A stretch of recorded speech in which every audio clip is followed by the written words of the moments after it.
सो हमारे साथ हैं अफार सिंघवी सर, जो ASDC के प्रेसिडेंट हैं। तो पहले उनसे बात करते हैं। सर, मेरा पहला सवाल आपसे ये है, आप you are such a veteran in the engineering and manufacturing, why don't you post regularly over your LinkedIn sir? ये ऐसा है कि हमें मेरी एज अभी 70 ईयर्स हो गई है, इसीलिए ज़्यादा ज़रूरत है सर। ऐसा है कि कर सकते हैं, नहीं करके नहीं कर सकते हैं, पर शुरू से आदत नहीं पड़ी। और इतनी एक्टिविटीज़ मेरी जो कंपनी के बाहर है, सोशल सर्विस वगैरह, तो हमारे जापानीज़ में एक कॉन्सेप्ट है जो हमने सीखा है कि गेम्बा है ना, जहाँ पे प्रॉब्लम आता है वहाँ पे टाइम दो। ओके। तो हम क्या करते हैं कि जो भी प्रॉब्लम है सोसाइटी के, कम्युनिटी के, कंपनी के हैं, उसमें हम फिज़िकली टाइम देते हैं। ओके। और इसलिए ये सब सोशल मीडिया में करना और उसको आगे बढ़ाना, फिर you feel happy about this social media, उसमें हर लोग अपना अच्छा ही लिखना चाहते हैं, अपनी अच्छाइयाँ बताना चाहते हैं, पर सब चीज़ें अच्छी ही नहीं होती है।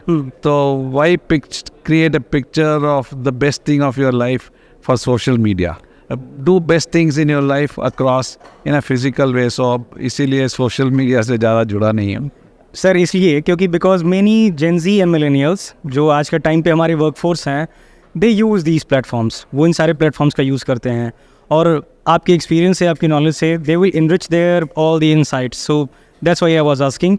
हाँ, तो वो सब हम कर रहे हैं ना, कि हमारे ASDC की देख लीजिए, सोशल मीडिया बहुत अच्छी है। कई लोग फॉलो करते हैं, हमारे वेबसाइट पे भी हैं। तो ऐसे ही हमारे एक्मा का भी अगर वेबसाइट देखते हैं तो सब में, तो यहाँ पे हम ऑर्गेनाइजेशन के थ्रू, इंस्टीट्यूशन के थ्रू हमारा विजडम है, नॉलेज है, वो सब शेयर कर रहे हैं। इतना ही कि हमारा इंडिविजुअल नाम नहीं आ रहा है आगे। I am not becoming popular through social media, but I am working towards all these activities. And हमारी जो एक्टिविटीज़ हैं और हमारी जो एक्सपीरियंस है, हम सब जगह शेयर कर रहे हैं। और जो इंडस्ट्री कनेक्टेड लोग हैं, वहाँ पे जो एम्प्लॉयज़ हैं, उनके साथ में हमारी जो एक्टिविटीज़ है, एक्मा की एक्टिविटीज़ है, ASDC की एक्टिविटीज़ हैं, उससे काफ़ी कुछ लर्निंग हो रहा है। जैसे मैं इसके पहले ASDC प्रेसिडेंट के पहले मैं एक्मा पिलर 3 का चेयरमैन था। तो वहाँ पे हम कई industry related program members companies के लिए करते हैं, जैसे zero defect, lean manufacturing, upskilling, reskilling. तो वो सब एक्टिविटीज़ में ऑलमोस्ट 400-500 कंपनी से मैं कनेक्टेड था।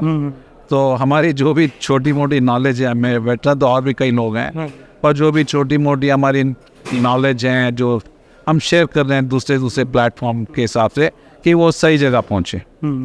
तो सर, आपने मेंशन किया क्लीन इंजीनियरिंग का सर, सस्टेनेबिलिटी, और वो हमारे आज के टाइम पे बहुत एक इंडिस्पेंसिबलनेस, एक बहुत ज़रूरी चीज़ हो चुकी है। तो हम कैसे आगे क्लीन इंजीनियरिंग में, कैसे एकेडमिक और skilling along with the industry कैसे आगे बढ़ सकते हैं सर? हाँ सर, देखिए, एक आपने क्लीन एनर्जी की जो बात की है, क्लीन एनर्जी तो आजकल फ़ायदे की बात है। क्योंकि सोलार लगा लीजिए, विंड पावर लगा लीजिए, आपका इलेक्ट्रिक यूनिट कॉस्ट कम हो जाता है, और एनवायरनमेंट भी इससे उसको बेनिफिट मिलता है। तो that is a very logical thing for every company to do. बड़ी वो छोटी कंपनी हो तो सोलार रूफ कर लेंगे, बड़ी कंपनी ज़्यादा पावर यूज़ करते हैं तो सोलार फार्म है, विंड फार्म है, उनको कोई 100% इन्वेस्टमेंट करने की भी ज़रूरत नहीं है। काफ़ी कंपनीज़ है जो ये काम करती है, आपको नॉमिनल इन्वेस्टमेंट करना पड़ता है। जैसे मेरी ओन कंपनी संसेरा में हमारा almost 70% is renewable energy program. और हर साल क्योंकि एक्सपेंशन होता रहता है, इसलिए वो 70-80% रहता है। और इस साल जो हम नया सेटअप करते हैं, उसका 1 या 2 साल बाद में एनर्जी रिन्यूअल कर लेते हैं। तो एक तो फ़ायदेमंद की चीज़ है, और दूसरी हमारे कस्टमर भी आजकल इस चीज़ों पे बहुत ज़्यादा ध्यान देते हैं। And it is one of the conditions for our compliance and qualification की ESG बहुत ज़रूरी है। तो ESG में diversity of employment, energy, environment, sustainability, all these activities are now become more of a business process. It is necessary for any smart businessman. If he doesn't do it, it's a problem for him with the future. So it is, and it is helping the world. Yes. So, and my next question would be, sir, on the AI. For now you have crossed 70.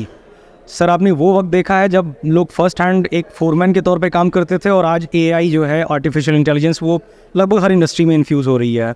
तो how do you see AI in automobile industry and skilling in this sector?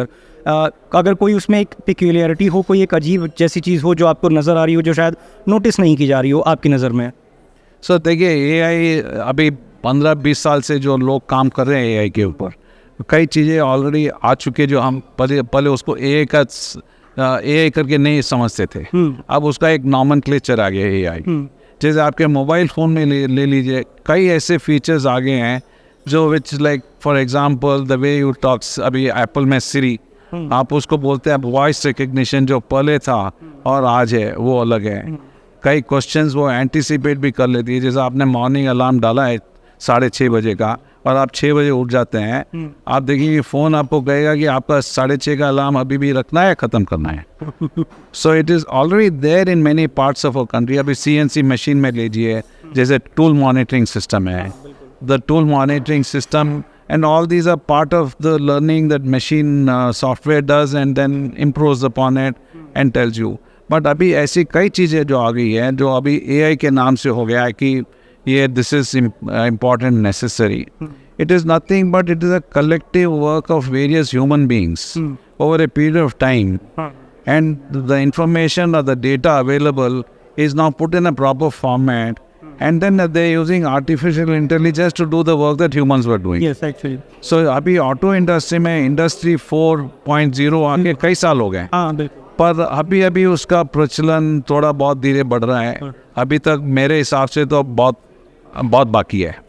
अब इसके अलावा data analytics, अभी auto industry में देखते हैं तो data is huge. आपकी व्हीकल का फोरकास्ट है, monthly forecast, yearly forecast, next 5 years के लिए फोरकास्ट, और उसके हिसाब से फिर कंपोनेंट मैन्युफैक्चर, हम जैसे लोगों को वो फोरकास्ट को वापस समझना, पुराने रिकॉर्ड से देखें कि इस कस्टमर का फोरकास्ट कितना एक्यूरेट है, कितना डिस्काउंट करना है, कितना इंक्रीज करना है, कौन से टाइम पे कम ज़्यादा होगा, आपने इंडियन फेस्टिवल के हिसाब से कैसे आउट प्रोडक्शन चेंज करना है। तो ये सब चीज़ें हम मैन्युअली हमारे माइंड से करते थे। Now these are all right fit for AI to be used because there is definite data available. Yes. There are definite factors available to estimate. जैसे अपने country का GDP growth is estimated with 7% plus. So with that data available, the government push for 5 trillion economy, the government's plan for 2047. So all these today for a human mind to capture this and keep in mind while preparing his plan is not that easy. Now all these now will through AI will become more and more comprehensive. Data will be available. You will have data put in you in a particular easy format that you can understand and work on it. Yes. Like for example supply chain ले लीजिए आप। Supply chain में आपको customer का forecast है, हाँ बिल्कुल। आपको रॉ मटेरियल खरीदना है तो उसके लिए भी आपको टाइमलाइन पता है कि ये सप्लायर से आपको ऑर्डर देने के बाद में 2 महीने में मिलेगा, इसका मिनिमम ऑर्डर क्वांटिटी इतना है, ये लॉजिस्टिक टाइम है, और आपके प्रोडक्शन में एक पार्ट के लिए इतना टन इतना केजी मटेरियल चाहिए। Everything is definite.